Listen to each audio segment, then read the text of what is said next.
Iginiit ni Senador Ramon Bong Revilla na dapat mapanagutan ng mga may-ari ng lumubog na empty Tierra Nova oil tanker na nagdulot ng oil spill at ngayon ay umaabot na sa coastal towns ng Cavite na labis na naapektuhan sa kabuhayan ng mga lokal na mangingisda. Ayon sa provincial government ng Cavite, 8 bayan umano sa nabanggit na lalawigan ang labis na naapektuhan ng naturang oil spill. Kabilang dito ang Bacoor, Kawit, Nobeleta, Rosario, Tansa, Naik, Maragondon at Ternate na kinakailangan pang magdeklara ng state calamity. Ani ay hindi ito naghahanap ng sisi dahil wala namang may kagustuhan na lumubog na tanker na ayon sa lakas ng bagyo noong nakaraang linggo. Ngunit dapat ani ang gawin upang hindi na maulit ang ganitong pangyayari at hindi pwedeng walang managot o walang accountability. Nadismaya si Revilla sa napakalawak na pinsala ng oil spill na hindi lang sa kalikasan kundi sa kabuhayan na rin ng mga mangingisda.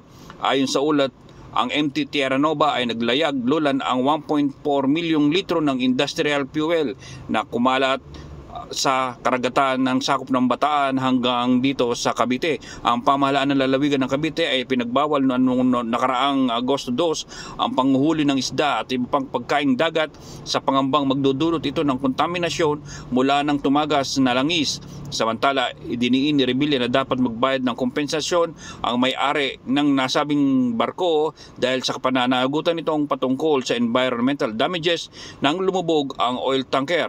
Dapat ana itong kunin mula sa insurance ng may-ari ng naturang tanker.